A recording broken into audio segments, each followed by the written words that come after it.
The cardboard box felt lighter than it should have. 12 years of intense work condensed into a single container that barely filled my back seat. I did not slam the door on my way out or send a company-wide email. I did not even finish the coffee that had gone cold on my desk while they moved her things into my office. The inbox sat on my phone like a ticking bomb. Vendor email started flooding in within hours, and I watched the numbers climb in silence. 15, 30, 62. By the time I pulled into my driveway, I had already made my decision. I turned off notifications, every single one. This whole situation started because of one man's ego and his complete misunderstanding of how the systems he's been managing for 7 months actually worked. My name is Julian Vance, and until 3 days ago, I was the senior operations manager at Croft & Associates, a mid-sized consulting firm in downtown Seattle. I was 48 years old, but I had worked my way up from an entry-level coordinator position. I had never forgotten what it felt like to be overlooked or dismissed.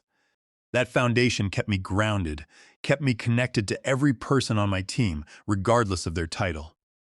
The first day after I walked out, I slept until 9 in the morning. No alarm, no early meeting prep, no reviewing vendor contracts over coffee. When I finally opened my eyes, sunlight was streaming through my bedroom window. My phone sat on the nightstand, face down, exactly where I had left it. The temptation to flip it over to check those emails was a persistent itch, but I had made a promise to myself. Whatever happened next, I would not be the one to blink first. The thing about being indispensable is that nobody realizes it until you are gone. Croft & Associates specialized in supply chain consulting for mid-market retail companies.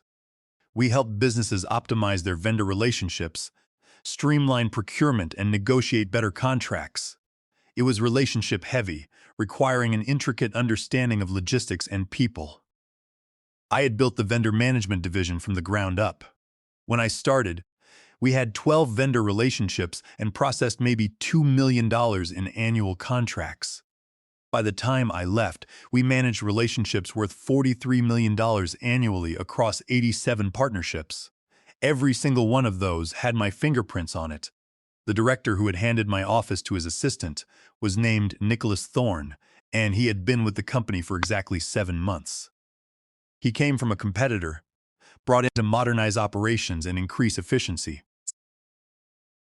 According to the chief executive officer's announcement email, what that really meant was cutting costs and making the numbers look better for the quarterly reports. Nicholas had arrived with his own ideas about how things should run, most of them lifted from whatever business bestseller he had read on the plane. He liked phrases like leaning into synergy and optimizing human capital resources. He had never actually managed vendor relationships himself, but he had plenty of opinions about how I should be doing it. His assistant, the woman who now sat in my office, was named Olivia Albright, 26 years old. Fresh off a Master of Business Administration from a decent but not exceptional program, and absolutely convinced that her degree made her qualified to run operations she did not understand. She had ambition, and I could respect that, but ambition without competence is just noise. The decision to move her into my office came during a restructuring meeting to which I was not invited. I found out the same way I found out about most of Nicholas's decisions, through a calendar invite. Office transition J. Vance was scheduled for 2 hours on a Thursday afternoon. When I showed up to my own office that morning, Olivia was already there with a measuring tape, deciding where her desk should go. "Oh, Julian," she had said, not even having the decency to look embarrassed, "Nicholas did not tell you. This is going to be so much more efficient. You will be moving to the shared workspace on the 3rd floor. More collaborative that way." The shared workspace was the open floor plan with no doors, where the junior associates sat in rows of desks like a call center, where every conversation was public, every phone call overheard, every vendor negotiation exposed to whoever happened to walk past. You cannot manage sensitive vendor relationships in a fishbowl. But Nicholas did not know that, and Olivia did not care. I had nodded, walked to my desk, which was already half cleared by someone else's hands, and began packing. Olivia kept talking, something about how this was a great opportunity for cross-pollination of ideas, but her words faded into white noise. I was too busy doing math in my head. 87 vendors, $43 million in annual contracts, hundreds of smaller decisions and relationships that kept everything running smoothly, and exactly zero documentation that anyone else could follow because I had been planning to build out that knowledge base next quarter. Nicholas had cut the budget for it. The box filled slowly. A framed photo of my team from last year's holiday party. The coffee mug my vendors had sent me after we had successfully navigated a supply crisis. My backup charging cables. The small, succulent plant that had somehow survived my care for 3 years. Olivia eventually left, probably to report back to Nicholas about how well I was taking it. Professional, compliant, quiet. That was always my reputation. Julian does not make waves. Julian gets it done. Julian is a team player. What they mistook for compliance was actually calculation. Day 2 started with coffee and silence. I had driven to a cafe across town, far from the downtown corridor where I might run into former colleagues. The barista did not know my order or my name. The anonymity felt like cool water. My phone sat on the table next to my laptop. I had finally looked at it this morning just to see the damage. The email count had climbed to 147. The text messages were worse. 17 from my former team members, 6 from vendors, 3 from Nicholas himself. I opened none of them. Instead, I opened my personal laptop and started documenting exactly what I had built. The vendor relationships were not just contracts. They were built on years of personal rapport, of understanding each company's internal politics and knowing the real decision-makers. I knew which account manager at our largest supplier was going through a divorce and needed flexible meeting times. I knew which vendor principal was touchy about contract terminology after a bad lawsuit 3 years back. I knew who could expedite an order and who needed a month's notice for anything outside standard parameters. This was not information that lived in our database. It lived in my head, in my notes, in the relationships I had cultivated. Now it was living in a private document on my personal laptop, time-stamped and detailed. I wanted a record of what I had built before it all fell apart. The cafe was filling up with a late-morning crowd, normal people doing normal things, unbothered by corporate restructuring and the particular humiliation of being demoted without cause. My phone buzzed with a call from Nicholas. I watched it ring through to voicemail. The temptation to listen was strong, but I deleted the voicemail without listening. I added Nicholas's number to a special filter. Emails and calls would technically come through, but I would never see the notifications. As far as I was concerned, he no longer existed. Around noon, my phone rang again. This time the name made me pause. Audrey Cooper.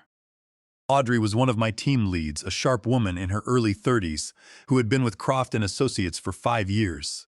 She had grown from a junior coordinator to managing her own subset of vendor relationships, and I had been mentoring her toward an eventual promotion. If anyone from the company deserved a response, it was Audrey. I answered, "Julian, thank God." Audrey's voice carried a tension I had rarely heard in her tone. "I know you are probably not supposed to talk to us or something, but it is chaos here." Complete chaos. I asked her what was going on. Olivia locked herself out of the vendor management system, Audrey explained.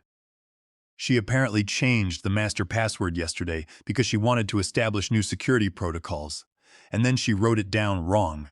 The information technology department has been trying to reset it all morning, but the backup authentication goes to your email, your company email, which apparently you are not checking. I was not checking it because I had set up an auto-forward to my personal email before I left.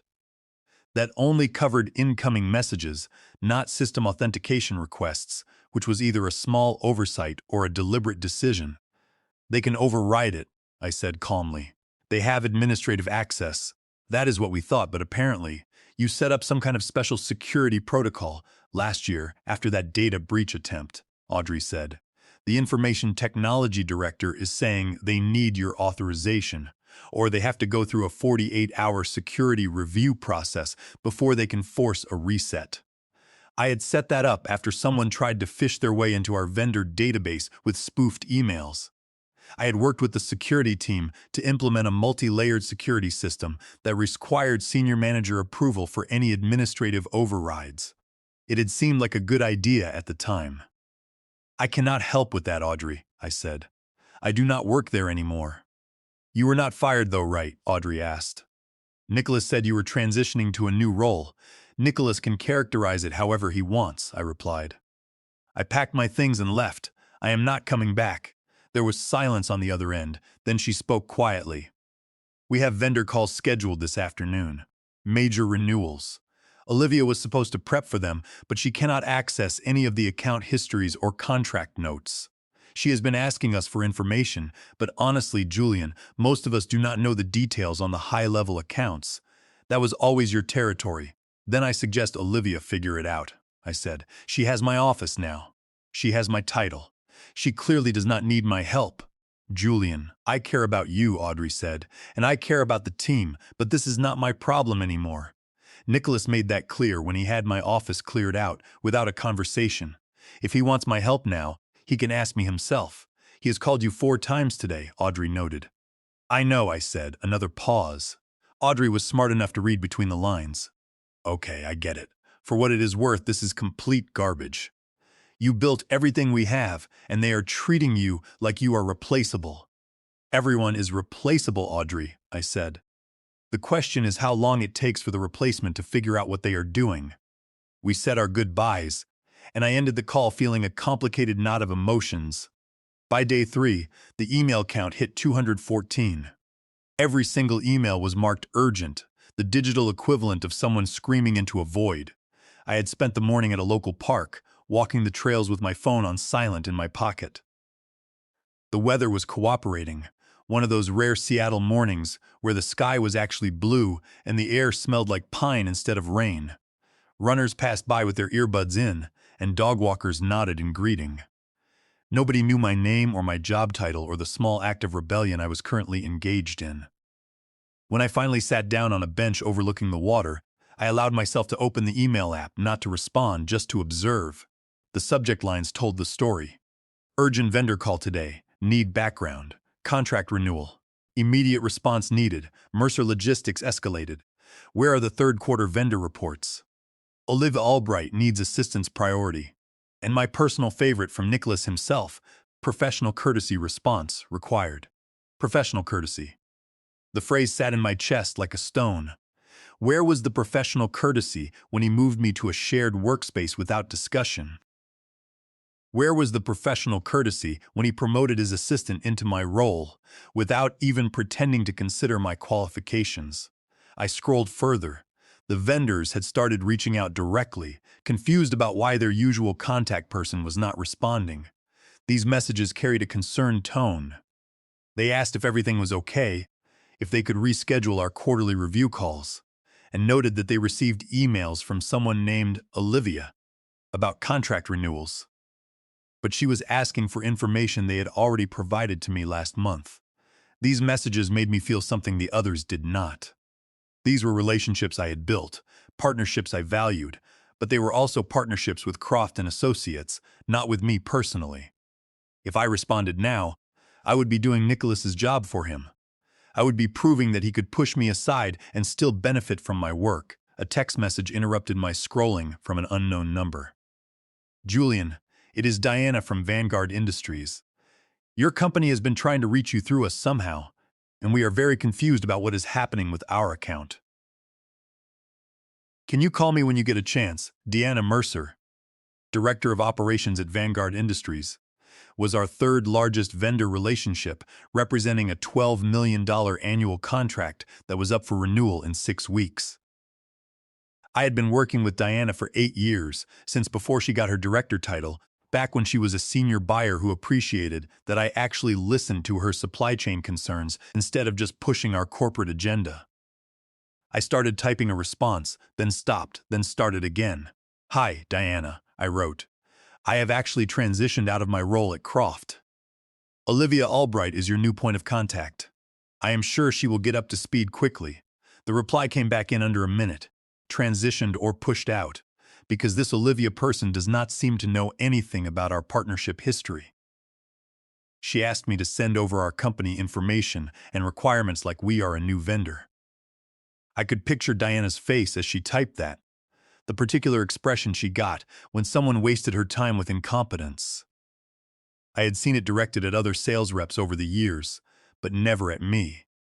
We had a mutual respect built on years of actually delivering what we promised. It is corporate politics above my pay grade, I replied. But you might want to loop in their director, Nicholas Thorne, if you are not getting what you need from Olivia. Already did, Diana wrote. He assured me Olivia is fully capable of managing our strategic partnership. His words, not mine. Then I guess you are in good hands, I replied. Deanna sent another message. Julian, off the record, what the hell is happening over there? I stared at the question for a long moment. Off the record did not really exist in business relationships. Anything I said could get back to Nicholas, could be used to paint me as unprofessional, could damage the reputation I had spent 12 years building. But I was also tired of protecting people who had not protected me. Off the record, a new director came in and decided to restructure without understanding what he was restructuring. I wrote back. He gave my role to someone with no vendor management experience because she has a business degree and tells him what he wants to hear. I was offered a demotion to a desk in the shared workspace, and I declined. By declined, you mean quit? Diana observed. By declined. I mean I packed my things and stopped showing up, I replied. Semantics, good for you, Diana sent. Seriously, I've seen how hard you work, and if they cannot appreciate that, they do not deserve you. I told her I appreciated that. I added that if she was not getting what she needed, she had every right to escalate to their chief executive officer or consider other options. I noted that her business was worth more than their organizational drama. Trust me, I am already exploring other options, Diana replied. Our renewal is not mandatory. If Croft cannot maintain the relationship standards you set, we will find someone who can. That message should have concerned me.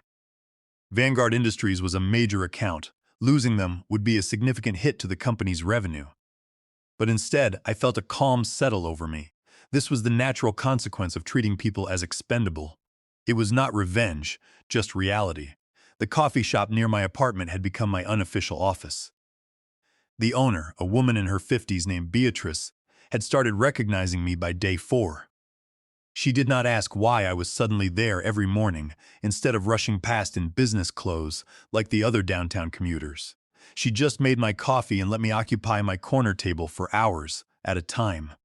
My laptop was open to a spreadsheet I had created, a private archive of every vendor relationship, complete with contact histories, negotiation notes, and upcoming renewal dates. It was not corporate espionage. It was my own professional history documented for my own records. The truth was more complicated. Every entry I added to the spreadsheet felt like insurance against being erased. Nicholas could give away my office, my title, my desk, but he could not take what I knew. My phone had become a source of entertainment rather than stress. The emails continued to pile up. I had stopped counting at 250, and the messages had evolved from urgent to desperate to occasionally threatening. Nicholas's latest email, which I had skimmed purely for amusement, carried the subject line requesting professional transition assistance. The body of the email was a masterpiece of corporate doublespeak. He acknowledged the organizational changes and expressed appreciation for my many contributions. Then came the ask. Would I be willing to come in for a paid consultation to help Olivia get up to speed on the vendor relationships? Paid consultation. As if 12 years of relationship building could be downloaded in a few hours of hand-holding. I did not respond to that email either.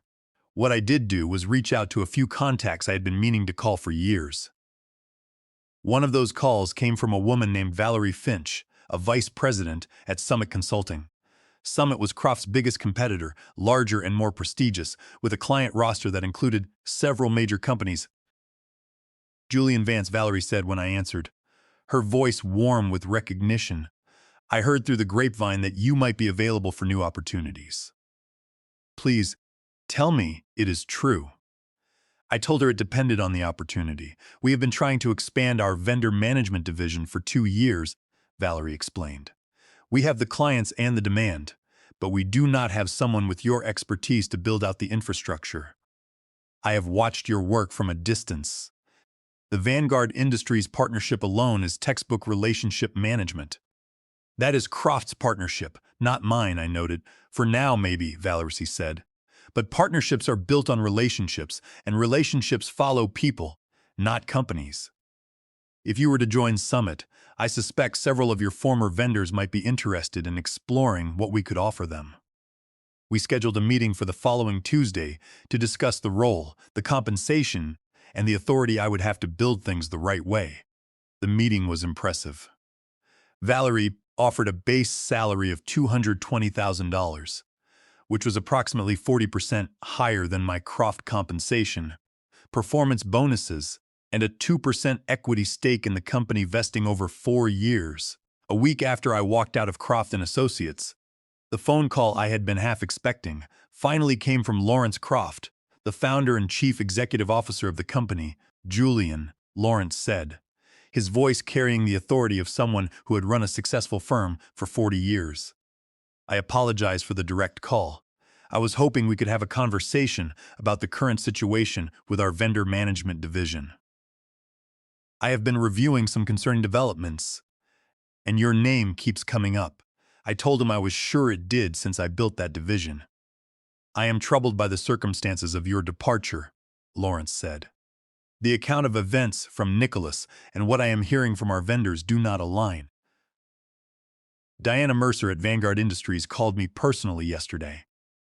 She wanted to know if we were planning to maintain our service standards or if she should start taking meetings with other consultants. When a $12 million account starts questioning our commitment, I pay attention.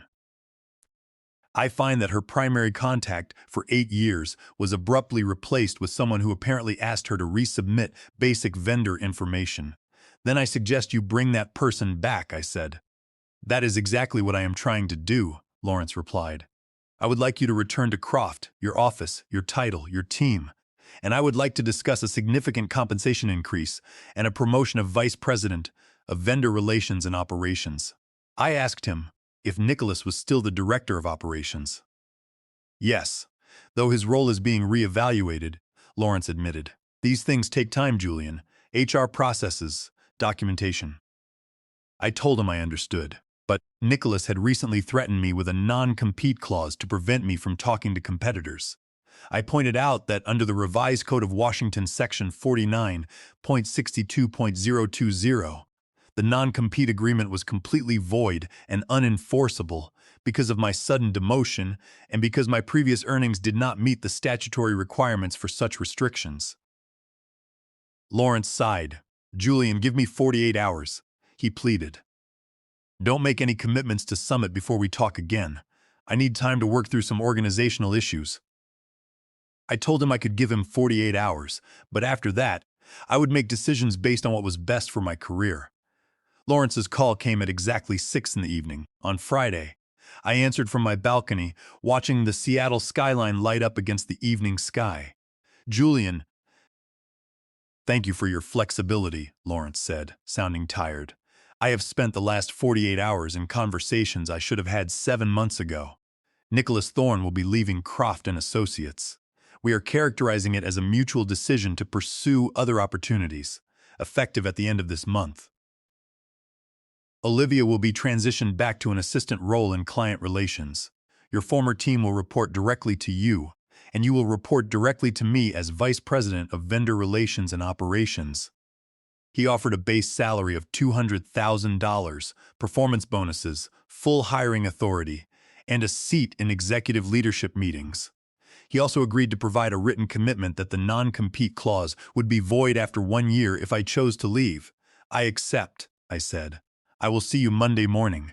Monday morning, I walked into Croft & Associates at 7:30 in the morning, dressed in my best suit. The lobby receptionist did a double take when she saw me. "Welcome back," she said, her smile warm. My office was exactly as I had left it, except cleaner. Someone had removed all traces of Olivia's brief occupation. The coffee mug from my vendor sat on the desk, and the succulent plant was back in its spot by the window. Even the photo from last year's holiday party was back on the shelf. Audrey Cooper appeared in the doorway at 8 in the morning, holding 2 coffees. "I figured you might need this," she said. "So, what happens now? What happens now is we fix everything that broke while I was gone," I told Audrey. "We implement proper documentation and training systems, and we make sure this division is stronger than it was before. We will not be caught off guard again." The first week back was intense. I spent hours on calls with vendors, apologizing for the disruption and reassuring them that their relationships were intact. Diana Mercer at Vanguard Industries took my call with audible relief, and by the end of the call, the $12 million contract was not only renewed, but expanded to include additional services. Within 3 months, vendor retention was up 23% compared to the previous year. We added 8 new vendor relationships, all through referrals from existing partners who appreciated our stability. Lawrence was highly impressed, approving my proposals for team expansion and a complete customer relationship database upgrade without hesitation. I selected a modern platform that allowed us to log relationship notes and personal details securely, ensuring that the division's intelligence was institutionalized rather than residing solely in an individual's memory. I hired 2 new team members, both with extensive vendor management experience. I trained them personally, not just on the software and processes, but on the core philosophy that these relationships were built on trust and consistency, not just contracts and quarterly reviews. We spent hours role-playing complex negotiations and discussing how to handle supply disruptions. Audrey stepped up to manage more accounts independently with my mentorship, but not my constant oversight.